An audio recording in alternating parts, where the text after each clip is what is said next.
தக்கருடைய கோட்டைக்கு வருகிறார். அப்படி தட்சராஜன் பார்வதியை மகளாக அடைய வேண்டும் சொல்லி மாபெரும் வேள்வி செய்கிறார். அங்கே அப்படியே ஆனாடும் ஆவிக்கரையிலே இந்த குழந்தையானது அப்படி குவா என்று அழுது கொண்டிருக்கிறது. குழந்தையின் அழுகுற ஓசையை காதலி கேட்டால் தக்கராஜன் ஓடோடி சென்று பார்க்கிறார்.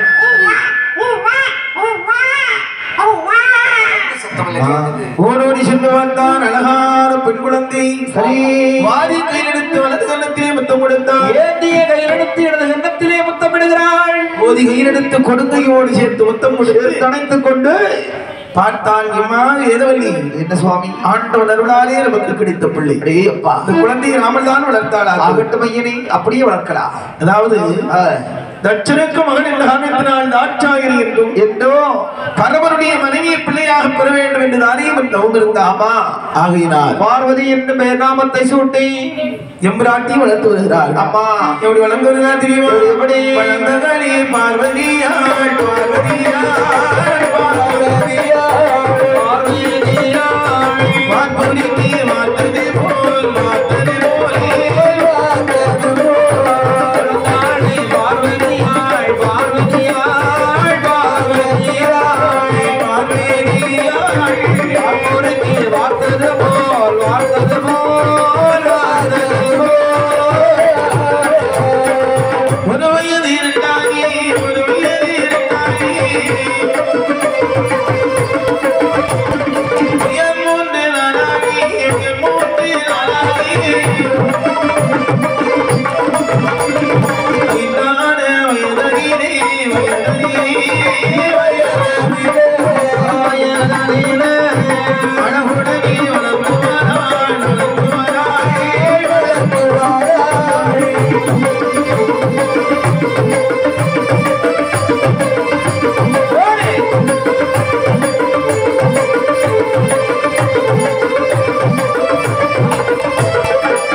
இப்படியாகும். சரி, எம்பிராட்டி இரும் இறப்போடு வளர்ந்து வருகிறாள். அப்படியே வளரும் தங்கச் சிலை போல் வார்ப்புரிக்கு வந்தது போல் வளர்ந்து வரக்கூடிய நேரத்தில் சரி சரியாக 5 வயது என்ற பக்குவத்திலே அம்மா பாடசாலையில் அனுப்பிவிட்டார். சரி, அறிவனை கொண்டு வீந்தல் ஆத்திச்சோடி 4 வேதங்கள் 6 சாத்திரம் 11 புராணம் 64 இலக்கியானங்கள் 12 தர்மங்கள் என்று எல்லாவற்றையும் கற்றுணர்ந்து வருகிறாள். சரியாக 12 வயது அடைந்தாள் பார்வதாதி. சரி, 12ஆம் வயதிலே நினைக்கின்றான் தக்குமுகராஜ். என்ன இவனை எப்படியாவது திருமணம் முடித்துக் கொடுக்க வேண்டும், அதாவது சுயவரை நடத்த வேண்டும் என்று சுயவரை ஏற்பாடு செய்கிறார். சரி, இது சிவபெருமானுக்கு தெரியாது. அப்ப நாரதர் மூலமாக அறிந்தார்கள் பார்வதாதேவி திருமணம் முடிக்க வேண்டும் என்று சொல்லி ஆண்டவனாகி சிவபெருமான் ஓடி வருகிறார்.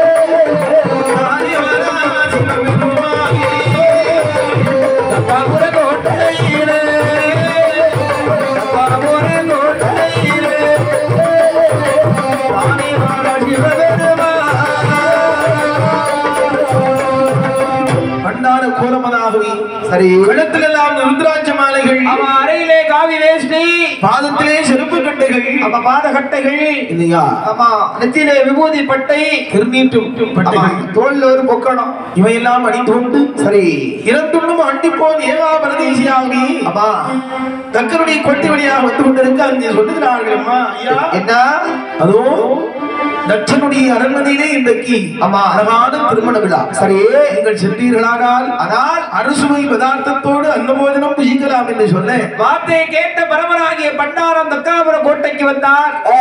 அங்கே அந்த பந்தலுக்குள்ளாக உற்றார் உறவினர்கள் மந்திரிமார்கள் மன்னாதி மன்னர்கள் அமர்ந்திருந்தார்கள். வெளிநாடு கூட்டத்தோடு சென்று பெரிய பண்டாரமாகவே பரமன் சிவபெருமான் வந்திருந்தார். சரி, இந்த நேரம் சொல்லுகிறான் மகராஜ் மகளே தாட்சாயினி, அப்பா இங்கே அவனியை மத்திய இந்த தேசத்து ராஜாக்கள் இருக்கிறார்கள். மனம் பிடித்தது மாளிகை அப்படி பிரித்தமான மனுடைய கழுத்திலே மாலையை போடமா. ஆகட்டும் அப்பா. இந்த உடனே சரி மாலை கையிலே வாங்கினாள் அன்னை பராசக்தி பார்வதியா. சரி, அந்தோ பகவான் இறைவா பாலும் தக்கராஜனுக்கு என்ன மகளாக கொடுத்து எனக்கு 12 வயதாகி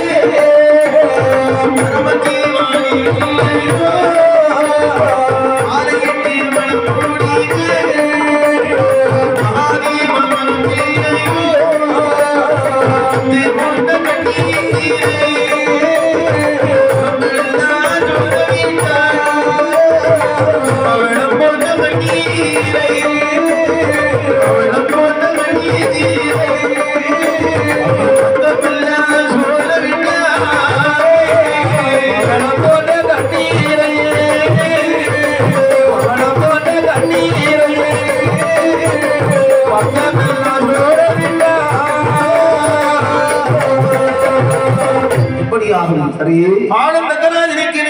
கொடுத்து 12 வயதாகிவிட்டது. அவையா சுவாமி என்னை மாலையிட்டு வனமடிப்பதற்கு தங்களுக்கு மனமில்லையோ? மகாதேவா மனமில்லையா என்று முத்து போன்ற கண்ணீரை முகமெல்லாம் சோரவிட்டார். பவளம் போன்ற கண்ணீரை பக்கமெல்லாம் சோர விடுகிறாள். அழுது மாலை கொண்டு வருகிறாள். சொல்லுகிறான், மகளே தாட்சாயினி, அப்பா என்னமா யோசித்துக் கொண்டிருக்கிறாய்? சரி, மாலை சுழற்சி அணி மகளே, இதோ எரிகிறேன் தந்தையே. உடனே சிவபெருமானை மனதிலே நினைத்து அந்த மாலையை சுழற்சி எறிந்தார். மாலையாறு நேர பண்டார குண்டத்திலே அமர்ந்திருந்த சிவபெருமான் கழுத்திலே விழுந்தார். சரி மந்திரியாரே, அண்ணா என் மகள் தாட்சாயினி எறிந்த மாலை என்ற மன்னனுடைய கழுத்திலே இருக்கிறது என்பதை பார்த்து அழைத்து வாருங்கள். பார்த்து வருகிறேன். ஓடோடி வைத்தார். மன்னவரே, அதாவது மன்னாதி மன்னர் கூட்டத்திலே பார்த்தேன், அங்கே மாலை இல்லை. மந்திரிமார் கூட்டத்திலும் பார்த்தேன், அங்கேயே மாலை இல்லை. தளபதிகள் வீரர்கள் கூட்டத்தில் பார்த்தா அங்கேயே மாலை இல்லை. ஒரே ஒரு கூட்டத்தில் மாலை இருக்குது. வெளியிலே சாப்பாட்டுக்காக வந்த பண்டார கூட்டம் ஒன்று இருக்குது. அங்கே ஒரு பெரிய பண்டாரம் இருக்கின்றார். அவர் கழுத்துல மாலை இருக்குது. சுவாமி, என்ன என் மகள் எறிந்த மாலை கேவலம் கிழட்டு பண்டாரத்திலே கழுத்தில் இருக்கிறது. பண்டாரமாக இருந்தால் ரொம்ப பவுசா இருக்கா? மந்திரியாரி, உடனடியாக அந்த மாலையை பறித்து வாருங்கள். இதோ வருகிறேன் என்ற போது மாலையை பறித்து வருகிறான். சரி பண்டாரம், மாலை குடியா? மாலை கொடுத்த தாரா விழுந்த மாலை தர முடியாது. ஆமா, இந்த மாதிரிப்பட்ட மாலை வந்து எப்பவும் கிடைக்காது. காற்றுள்ள போது தூட்டி கொள்ள வேண்டும். இந்த வயது சொகுசு கேட்கிறேன். மாலை நானா கேட்டேன், நானால வந்துச்சு. முடியாது முடியாது. மாலை கொடுத்து 2 போட்டு மாலையை பறிச்சுட்டான். மாலையை பறிச்சுட்டான். மறுபடியும் மாலையை சுழற்றி 2வது முறை எரியக்கூடிய நேரத்தில் சரி சிவபெருமான் கழுத்திலே சென்று விழுந்தது. அப்படியே அதையும் பறித்து வந்தாங்க. ஐயோ, ஒருவேளை மந்திரவாதியா இருப்பானா? இருக்கிறா மாயாவியா இருந்தாலும் இருக்கலாம். அப்ப இப்ப அப்படின்னு சொன்னா இப்படி செய்யலாம். ஒரு குண்டு வெட்டி, ஒரு பெரிய குழி வெட்டி அந்த குண்டுக்குள்ளாக இந்த பண்டாரத்தை போட்டு அடைச்சு நம்ம சுயவரத்தை முடிக்கலாம். அது பண்டாரத்தை திறந்து விடலாம். பெரிய குண்டு வெட்டி பண்டாரத்தை மட்டும் குழிக்குள்ள வச்சாங்க. சரி, மறுபடியும் மாலையை சுழற்றியே 3வது முறை மாலையை சுழற்றியே மறுபடியும் மாலை பண்டாரத்தின் கழுத்திலே விழுந்தது. பார்த்தார்கள், தட்சனுக்கு கிடைத்தது அவ்வளவுதான். தங்களுடைய ஆணவத்துக்கும் தலைக்கணத்துக்கும் அவன் மகன் யாருக்கு மாலை போட்டு போய் ஒரு கிழட்டு பண்டாரத்து மாலை போட்டிருக்க. ஐயா, நமக்கு இருக்கிறாமா? வாங்க வாங்க போகலாம். நம்ம எல்லாம் வரவேற்று அவமானப்படுத்தி விட்டார். ஆமா, நமக்கு இருக்க கூடாது. இவன் வீட்டுல கை நினைக்கிறாமா? எல்லாரும் புறப்படுங்க. ஆமா, பார்த்தா சரி தக்கமகராஜன் நினைக்கின்றான், நம்ம மகனை திருமணம் முடித்து கொடுத்தவை. அப்ப கொடுத்தது அவ்வளவுதான். என்னுடனே சரி பண்டாரத்தை பன்னீர் கலந்த வெந்நீரால் குளிப்பாட்டி அழகாகி சரி ஆந்தர்களை வரவழைத்து மனமரியாதை சமைத்து காவணக்கால் நாட்டி அப்படி 9 கால் 18 1 கால் பிரம்மன்கால் நாட்டி பிரம்மனிட்டு அழகாகி சரி அந்த மணவனையை கொண்டு அமர வைத்தார்கள் சிவபெருமானையும் பார்வதி. அப்படியே மங்கள நாட்பூட்டு அழகாகி திருமணத்தை முடித்து வைத்து சொல்லுகிறான் தச்சமகராஜ். என்ன இது பொன்னாரவி மாமா, இந்த முதலில் கொட்டி விட்டு நீ வெளியே போக கூடாது. ஆகட்டும் மாமா, தினசரி 3 வேளை எனக்கு ஊதி கொடுக்கவை. சரி கொடுக்கிறேன் மாமா. ஆகட்டும் என்று சமயத்தில் தினசரி 3 வேளை ஊதி கொடுத்து வருகிறார். சரி நாட்கள் கடந்து செல்ல ஒரு நாள் தினத்திலே தச்சனுடைய அரண்மனையிலே அங்கு ராஜசபை கூடக்கூடிய சமயம் கூடுகிறது. ஆமா, அந்த நேரம் பார்த்து மாமா நீ சொல்லி பக்கத்துல போனார். அப்படியே போனா வெளியே என்று சொன்னார். ஆட்டி பண்டார பேயா வெளியே போனா என்று சொன்னார். உடனே பார்த்தார், அப்படி இருமங்க இருக்க கூடாது. ஆமா பார்வதி, உடனே புறப்படு, கைலாய மலைக்கு போகலாம். அப்படியே சுவாமி, புறப்படு என்ன போது சரி பார்வதாரியை அழைத்துக் கொண்டு சிவபெருமான் கைலாசத்திலே வந்து சரி வந்து சிவனாரோ பார்வதி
சரி ஆண்டவனாகி சிவபெருமான் பார்வதி அழைத்துக் கொண்டு கைலாசத்திலே வந்து சரி சிவன் சக்தி சமேதராகி கைலாயத்தில் கொலுவிருந்தார். இப்படி இங்கு கொலுவாக அமர்ந்திருக்க அங்கே தட்சமகராஜன் நினைக்கின்றான் கேவல ஒரு பித்தன் நம் மகளை கொடுத்தி கொண்டு போய் ஆமா இனிமேல் அவரை விடக்கூடாது என்று சொல்லி அவனை அடிக்கும் விதமாக ஒரு மாபெரும் யாகம் ஒன்று செய்கிறார். அந்த யாகமான செய்து கொண்டிருக்கும் சமயத்திலே திருலோக செஞ்சாரியாகிய நாரத மகரிஷி இங்கு விஜயம் செய்கிறார். சரி நாராயணம் நாராயணம் பாருங்கள் நாரதரே தாங்கள் வந்த நோக்கம் என்னவோ அது வேறொன்றுமில்லை. சரி நீ நலமாக இருக்கின்றாயா நலத்திற்கு எந்த ஒரு குறையும் இல்லை. உன் நாடு நாட்டு மக்கள் யாவும் சிறப்பாக இருக்கிறார்கள். அதாவது உன் மருமகன் எங்கியப்பா நாரதா அதை பற்றி மட்டும் கேட்க வேண்டாம். உன் மகள் எங்கு இறந்த மகளா? அவள் என்னைக்கு இறந்து விட்டாள்?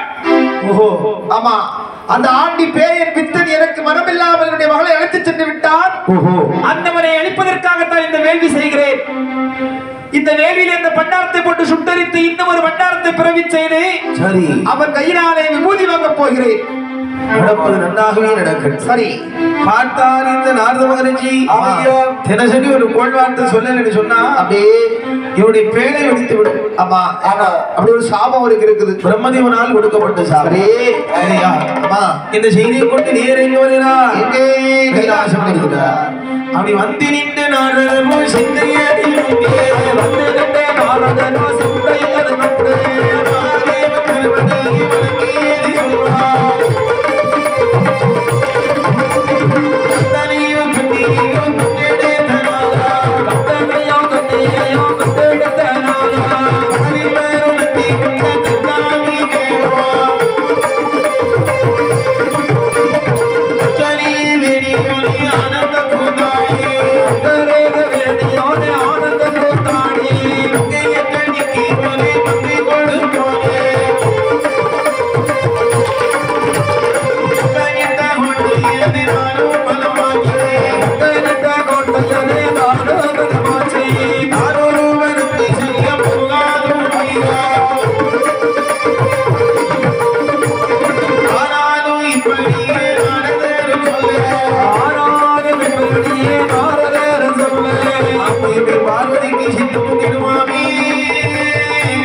சரி ஏன கைலாய மலைக்கு வருகிறார் ஆண்டவராகி சிவபெருமான். ஆமா சுவாமி நானகாரா காமதகனா கரிகண்டா கங்காளா திரியனா திரிநச்சகா நாரதா ஏ பகவானி நாரதா எங்கெல்லாம் சென்று விட்டு வருகின்றீர்கள்? சுவாமி திருலோக செஞ்சாரம் செய்து வரக்கூடிய காலகட்டத்திலே தக்கமகமாபுர கோட்டைக்கு சென்றிருந்தேன். நாரதரி தக்காபுர கோட்டைக்கு போயிருந்தீரா? தக்காபுர கோட்டையினுடைய மாமன் தக்கராஜன் எப்படி இருக்கின்றார்? பரிபூர்ண என்னுடைய மாமியார் வேதவல்லி எப்படி இருக்கின்றார்கள்? நலமாகத்தான் இருக்கிறார். வேறு பங்குள்ள வளமைகள் எல்லாம் என்னவோ அதனால் வேறு ஒன்றுமில்லை. சுவாமி இன்னொரு சமயத்தில் நம்மை பராசக்தி பார்வதி அழைத்துக் கொண்டு தாங்கள் கைலாயம் வந்து விட்டீர்களாமே அது உலகம் அறிந்த காரியம் அல்லவா? ஆகையால் சரி தங்களை அழைக்கிறதுமாகவே ஒரு மாபெரும் யாகம் ஒன்று செய்து கொண்டிருக்கிறார். அப்படியா? சரி நடப்பதை யாவும் நன்றாக நான் பார்த்துக் கொள்கிறேன். அப்படி என்று பார்வதி கேட்டுக் கொண்டிருக்கிறார். சென்று வாருங்கள். இதெல்லாம் பக்கத்திலே கேட்டுக் கொண்டிருந்தாள். பக்கமதி கேட்டீர்கள் Thank you.